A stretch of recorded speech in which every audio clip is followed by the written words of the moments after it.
दिल्ली से लेकर मुंबई तक देश की कई अदालतों ने नकली चाणक्य को असली झटका दे दिया है। इनकी जांच एजेंसियों पर लंबा चौड़ा जुर्माना ठोक दिया है और ऐसी फटकार लगाई है कि अमित शाह की पूरी कार्यशैली ही निर्वस्त्र हो गई है। कहा जाता है कि बकरे की अम्मा कब तक खैर मनाएगी, आज नहीं तो कल दावत तो उड़ाई जाएगी। कुछ वैसा ही खेल गोदी मीडिया के घोषित नकली चाणक्य का हो गया है। इनकी एक जांच एजेंसी पर 1 लाख का जुर्माना लगा है तो दूसरी को जूता भिगा भिगा के मारा गया है भोजपुरी में। आज इस वीडियो में हम देखेंगे कि किस तरीके से मोदी शाह की गुजराती जोड़ी अदालतों के साथ चीटिंग करती है, यानी लोकतंत्र के साथ चीटिंग करती है, आपके साथ चीटिंग करती है। आप कहेंगे ये कैसी चीटिंग? तो चीटिंग ऐसे कि जहां जहां सरकार पक्ष होगी वहां सरकार अपना पक्ष ही नहीं रखेगी, अदालत से टाइम मांगती रहेगी, मांगती रहेगी, मांगती रहेगी। किसी को जेल में डाल दिया, अब जेल में पड़ा रहे, सरकार के पास सबूत हो चाहे न हो, जवाब दाखिल करने का समय मांग मांग कर कई साल की सजा निर्दोष लोगों को भी दे दी जाएगी। ये गेम बहुत खतरनाक है, इस पर विस्तार से बात करेंगे। सुप्रीम कोर्ट के चीफ जस्टिस ने नफरती चिंटुओं को एक बार फिर से तगड़ा वाला झटका दिया है और कान पकड़ के बोला है कि चुप मार के बैठे रहो अगले आदेश तक। इस मामले पर भी केंद्र सरकार ने वही नाटक फैलाया है, डीले करने वाला। और वीडियो के आखिर में बात करेंगे कि कैसे नरेंद्र मोदी नहा धो के केंचुआ को फिर से ठेंगा दिखाने जा रहे हैं। ये मामला बड़ा जबरदस्त है, वीडियो को आखिर तक देखिएगा, बहुत कुछ जानना जरूरी है। बातचीत शुरू करने से पहले आप सभी से एक छोटी सी अपील है, पहली बार है तो चैनल को सब्सक्राइब करके घंटी बजा लीजिएगा टन से। हर एक वीडियो को लाइक और शेयर करना आपकी जिम्मेदारी है। कमेंट बॉक्स में अपनी राय जरूर रखा करें। इसके अलावा आप जानते हैं कि हम किसी धन्ना सेठ या राजनीतिक दल के दम पर नहीं चलते, इसलिए यदि आपको हमारा काम पसंद आता हो तो इस QR कोड या अपने मोबाइल नंबर का प्रयोग करते हुए जो भी हो सके आर्थिक सहयोग भेजने का प्रयास जरूर करें। एक तरफ हम जैसे लोग हैं जो आपके सहयोग से आपके मुद्दों पर बात करते हैं, उन मुद्दों पर बात करते हैं जिन्हें गोदी मीडिया छिपाता है। दूसरी तरफ गोदी मीडिया है जो आप ही के पैसे से आप ही के खिलाफ मुद्दा चलाता है, आपको दुश्मन मानकर बैठता है। क्या अब जजों के भीतर गुज्जू सेठ का डर कम हो गया है? क्या जजों को लोया गति प्राप्त होने से डर नहीं लगता? आखिर ऐसा क्या बदल गया है कि अब जज डांटने फटकारने लगे हैं, वो भी सत्ता को? जजों ने ऐसा क्या खा लिया है कि फर्जी चाणक्य को धमकाने लगे हैं? क्या बीजेपी के 240 पर आ जाने का ये असर है? जज अब चाणक्य के ऊपर जुर्माना लगाने लगे हैं, ईडी को ही लताड़ लगा रहे हैं, दिल्ली पुलिस को डांटने फटकारने लगे हैं। और ईडी को धमकाने का मतलब है अमित शाह को धमकाना, ईडी को लतियाने का मतलब है अमित शाह की कुर्सी को लतियाना, और ईडी पर जुर्माने का मतलब है अमित शाह पर जुर्माना। क्योंकि ईडी हो, सीबीआई हो या दिल्ली पुलिस, सबकी रिपोर्टिंग अमित शाह को है और अमित शाह की रिपोर्टिंग नरेंद्र मोदी को है, प्रधानमंत्री को। दरअसल दिल्ली हाईकोर्ट ने मंगलवार को दिल्ली पुलिस को जमकर लताड़ा और कहा कि कोर्ट दिल्ली दंगों के आरोपी उमर खालिद, शर्जिल इमाम और अन्य की जमानत याचिका पर पुलिस के जवाब का कयामत की रात तक इंतजार नहीं करेगी। उमर खालिद और शर्जिल इमाम सहित 16 लोग फरवरी 2020 के दिल्ली दंगों के आरोपी हैं। इन्हें अनलॉफुल एक्टिविटीज प्रिवेंशन एक्ट के तहत गिरफ्तार किया गया है। दिल्ली हाईकोर्ट के जज नवीन चावला और सलिंदर कौर की बेंच ने कहा कि आरोपियों का दावा है कि पुलिस को उनके खिलाफ कुछ भी नहीं मिला और इसलिए पुलिस को केस के हर एक आरोपी के खिलाफ स्पष्ट तौर पर जानकारी देनी चाहिए। हाईकोर्ट की बेंच ने कहा कि दिल्ली पुलिस का जो रवैया है उसे बंद करना होगा। ऐसा हमेशा नहीं चलेगा कि तुम टाइम मांगते रहो, इसे तुरंत रोकना होगा। दिल्ली पुलिस को हमेशा के लिए समय नहीं मिल सकता। इस मामले में दिल्ली पुलिस के वकील सीनियर पब्लिक प्रोसिक्यूटर अमित प्रसाद ने कोर्ट में समय मांगा और कहा कि वो हर आरोपी की भूमिका के बारे में खास तौर पर बताएंगे। अमित प्रसाद ने कहा कि ये मामला सिंपल बेल का नहीं है, ये ट्रायल कोर्ट के ऑर्डर के खिलाफ जमानत की याचिका है और इसलिए इस पर मेरिट के आधार पर सुनवाई होनी चाहिए। प्रसाद ने कहा कि पहले ही 2 अदालतें कह चुकी हैं कि दिल्ली दंगों को अंजाम देने के लिए साजिश की गई थी। इसके बाद additional solicitor general Chetan Sharma ने कोर्ट से जवाब दाखिल करने के लिए समय मांगा तो जस्टिस चावला ने कहा कि आपको अभी तक जवाब दाखिल कर देना चाहिए था, ऐसा हमेशा नहीं चल सकता। उमर खालिद और शर्जिल इमाम सहित 16 लोग 4 साल से जेल काट रहे हैं। इन लोगों को पुलिस दिल्ली दंगे का मास्टरमाइंड करार देती है। फरवरी 2020 में हुए दंगे में 53 से ज्यादा लोग मारे गए थे और 700 से ज्यादा लोग घायल हुए थे। दंगे के आरोपियों ने मामले में अन्य सह आरोपियों को दी राहत के आधार पर जमानत मांगी है, लेकिन कोर्ट ने जिस तरह दिल्ली पुलिस की क्लास लगाई है वो बताता है कि सिस्टम में बहुत गड़बड़ है, बहुत गड़बड़ है। वो किसी भी तरीके से लोगों को बाहर आने नहीं देना चाहता। वो चाहता है कि जिसको हमने जेल में ठूस दिया है साजिश के तहत वो जेलों में ही रहे, बाहर न निकल पाए, क्योंकि जवाब दाखिल करने में देरी कई मामलों में देखी जा रही है और अदालतें केंद्रीय एजेंसियों को लगातार लताड़ लगा रही हैं। न तो केंद्र सरकार टाइम पर अपना जवाब दाखिल कर रही है और न ही उसके एजेंसियों को इसकी परवाह है। अदालतों की कोई परवाह नहीं है। जरा सोचिए, जब बाप ही गड़बड़ हो तो बेटा क्या करेगा? वो तो गड़बड़ी करेगा ही। जब केंद्र सरकार ही सुप्रीम कोर्ट में जवाब दाखिल न करती हो, सालों साल लटकाती हो, तो फिर उसकी जांच एजेंसियों से आप उम्मीद भी कैसे कर सकते हैं? और कानून के उलट आरोपियों की जमानत के विरोध में दलीलें दी जा रही हैं एक के बाद एक। अभी हफ्ते भर पहले ही मनी लॉन्ड्रिंग के केस में सुप्रीम कोर्ट के जज जस्टिस अभय ओका ने ईडी को फटकार लगाई थी, जिसने prevention of money laundering act प्रावधानों के खिलाफ जाकर एक महिला आरोपी की जमानत का विरोध किया था। जबकि prevention of money laundering act में महिला आरोपी की जमानत को एक्सेप्शन माना गया है। और अब 21 जनवरी को मुंबई हाईकोर्ट के जज मिलिंद जाधव ने ईडी को फटकार लगाते हुए 1 लाख का जुर्माना ठोक दिया है। मुंबई कोर्ट का यह फैसला सलाम के लायक है, क्योंकि बीते सालों में किसी जज की हिम्मत नहीं हुई कि वो ईडी पर जुर्माना लगा दे। जज मिलिंद जाधव ने कहा कि समय आ गया है कि केंद्रीय एजेंसियां कानून के मुताबिक काम करें, कानून का गलत इस्तेमाल करते हुए लोगों को परेशान करना बंद करें।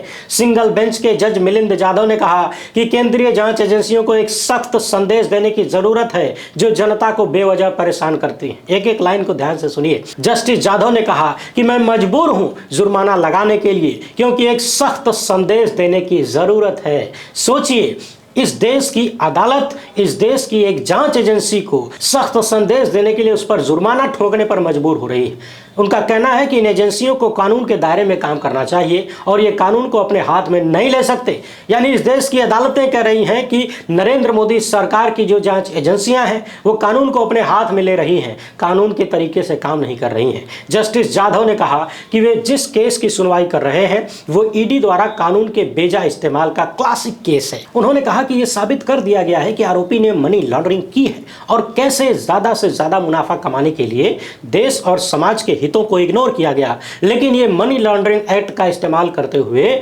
लोगों को सताने, डराने और धमकाने का क्लासिक केस है। 8 अगस्त 2014 को मुंबई के एक डेवलपर के खिलाफ ईडी के आवेदन पर स्पेशल पीएमएलए कोर्ट ने जांच का आदेश दिया था। इस जांच प्रक्रिया को भी जस्टिस जाधव ने खत्म कर दिया।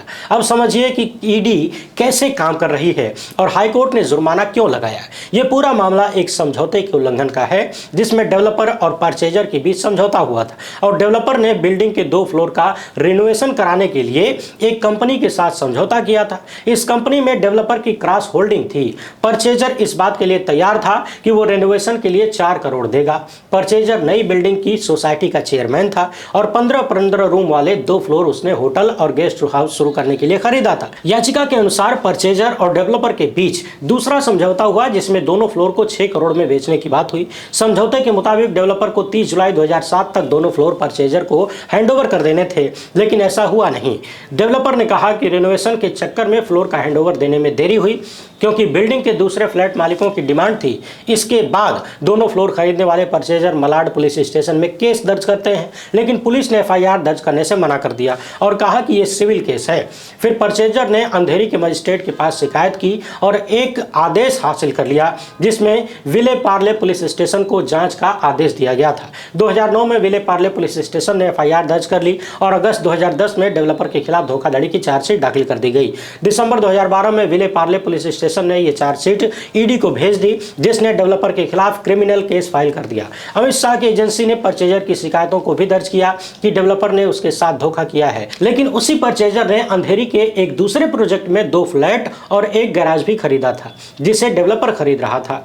शिकायतकर्ता परचेजर की इन दलीलों के आधार पर ईडी ने स्पेशल पीएमएलए कोर्ट में रिपोर्ट पेश कर दी, जिसे पीएमएलए कोर्ट ने स्वीकार भी कर लिया और उसी कोर्ट ने ईडी को उन संपत्तियों को जब्त करने का आदेश दिया जिन्हें डेवलपर ने शिकायतकर्ता से खरीदा था। इसके बाद डेवलपर ने स्पेशल कोर्ट के आदेश को चैलेंज किया, जिस पर बॉम्बे हाईकोर्ट की सिंगल बेंच के जज मिलिंद जाधव ने कहा है कि ईडी और शिकायतकर्ता परचेजर ने बेजा फायदा उठाने की नीयत से काम किया।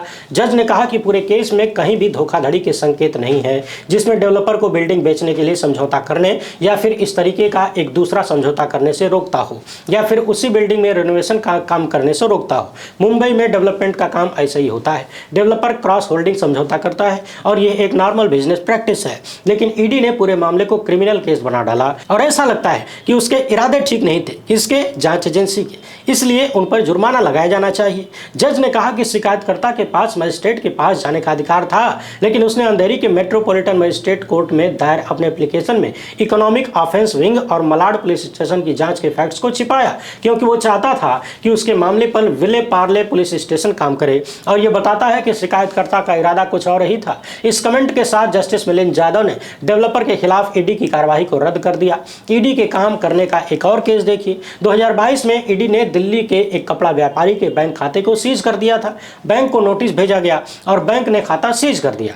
अब 3 साल बाद ईडी ने दिल्ली हाई कोर्ट से कहा है कि गलती से कपड़ा व्यापारी का अकाउंट सीज हो गया था, उसमें कोई खराबी नहीं है और न ही उसने कोई गलत काम किया था। भव्या सिंह और अमित कुमार सिंह पालम के महावीर एन्क्लेव स्थित शिव शक्ति प्लाजा में रिटेल गारमेंट की दुकान चलाते हैं। जनवरी 2022 में अमित कुमार सिंह को पता चला कि वो अपने बैंक अकाउंट से लेन देन नहीं कर पा रहे हैं, तो उन्होंने ICICI बैंक से संपर्क किया।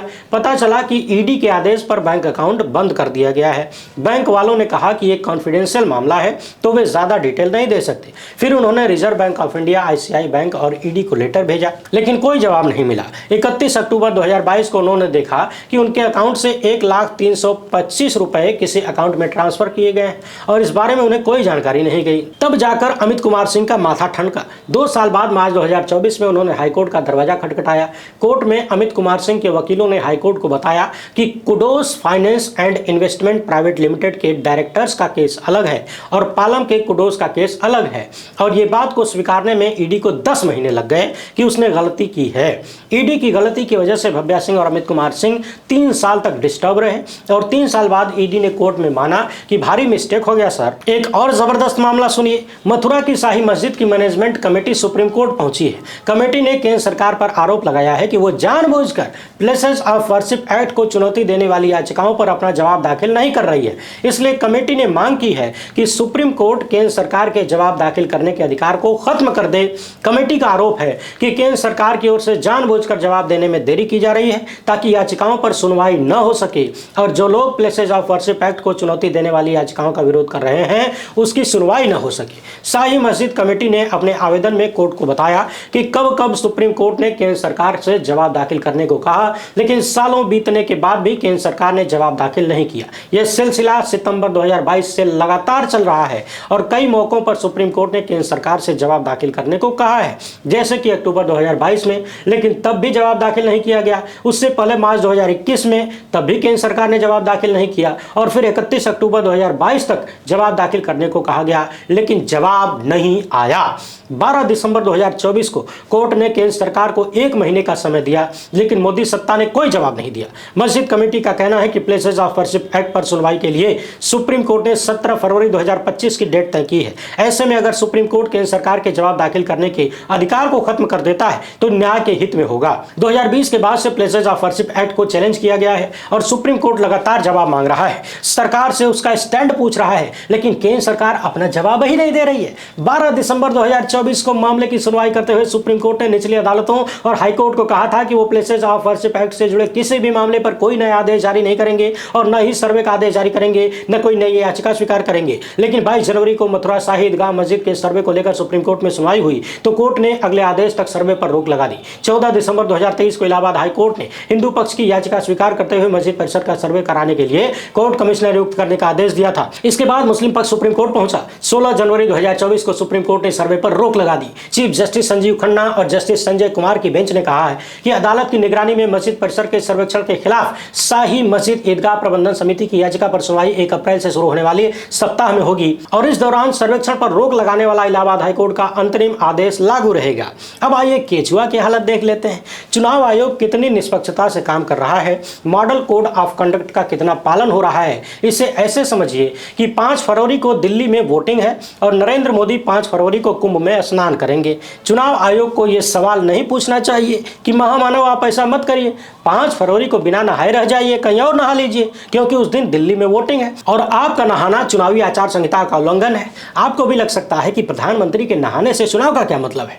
मतलब यह है कि प्रधानमंत्री जाएंगे संगम में नहाने और गोदी मीडिया के तमाम लपट झंडे से उनके चंगू मंगू 24 घंटा इसको दिखाएंगे, उसको धर्म से जोड़ेंगे, यानी नरेंद्र मोदी का प्रचार करेंगे। हिंदुत्व के नाम पर कहीं ना कहीं चुनाव को प्रभावित करने का षड्यंत्र होगा। सोचिए, हर बार ऐसा नरेंद्र मोदी क्यों करते हैं? जब वोटिंग होती है, जिस दिन वोटिंग होती है, कोई ना कोई प्रोपेगेंडा जरूर फैलाते हैं। ये आदमी शांति से कोई काम कर ही नहीं सकता। लेकिन चुनाव आयोग की इतनी हिम्मत कहाँ है कि वो महामानव को रोक ले? महामानव ने जिसको पैदा किया वो कैसे रोक सकता है? 2019 के लोकसभा चुनाव में जब बनारस में वोटिंग होने वाली थी तो महामानव उत्तराखंड की एक आलीशान गुफा में ध्यान लगा रहे थे। सारी सुख सुविधाओं से लैस इस गुफा में महामानव भगवा पहने ध्यान लगा रहे थे। ये वाली तस्वीर देखिए। बनारस में पूरे दिन वोटिंग चली और महामानव पूरे दिन टीवी पर छाए रहे। गोदी मीडिया को ड्यूटी पर लगा दिया गया था। इनकी ये बहुत पुरानी आदत है। जब उन्हें चुनाव को प्रभावित करना होता है, एक्स्ट्रा माइलेज लेना होता है, हिंदुत्व के नाम पर वोटों का ध्रुवीकरण करना होता है, तो वे ध्यान लगाने लगते हैं, गंगा स्नान करने लगते हैं, मंदिरों में जाकर घंटा हिलाने लगते हैं। केदारनाथ का वो कई बार इस्तेमाल कर चुके हैं। वोटरों को प्रभावित करने का और मॉडल कोड ऑफ कंडक्ट की धज्जियां उड़ाने का ये महंगा सरकारी आइडिया है।